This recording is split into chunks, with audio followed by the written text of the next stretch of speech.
এবারটা সূচকের একটা বেসিক ম্যাথ একদম, এটা হচ্ছে আমাদের একটা বিসিএস এর কোশ্চেন, 9-10 এর খুব একটা ফেমাস কোশ্চেন। আচ্ছা একটু যদি খেয়াল করো, এই যে আমাদের 7^3 ইন্টু 7^3 এরা কি আকারে আছে, গুণ আকারে আছে, তাদের এদের পাওয়ারের সম্পর্কটা কি? এদের পাওয়ারের সম্পর্কটা হচ্ছে কি আমাদের যোগ, তাহলে প্লাস মাইনাস 3 ছিল।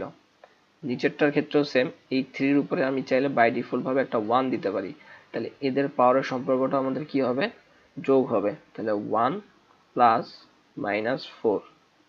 আচ্ছা দেন এটাকে আমরা কি লিখতে পারি, প্লাসে মাইনাসে কি হয়ে যাবে, প্লাসে মাইনাসে মাইনাস,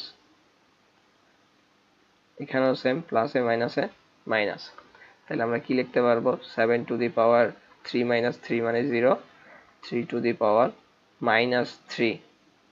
আচ্ছা দেন আমরা কি করতে পারি, দেন আমরা করতে পারি হচ্ছে 7^0 মানে হচ্ছে 1, আর 3 ইনভার্স 3 এটাকে হচ্ছে আমরা আরেকভাবে লিখতে পারি 1/3^3।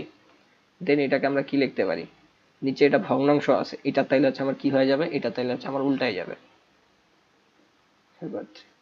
দেন 1 1 কাটাবো, 1 1 তো এটা আমার ভ্যানিশ হয়ে যাবে, 3^3 মানে হচ্ছে 27।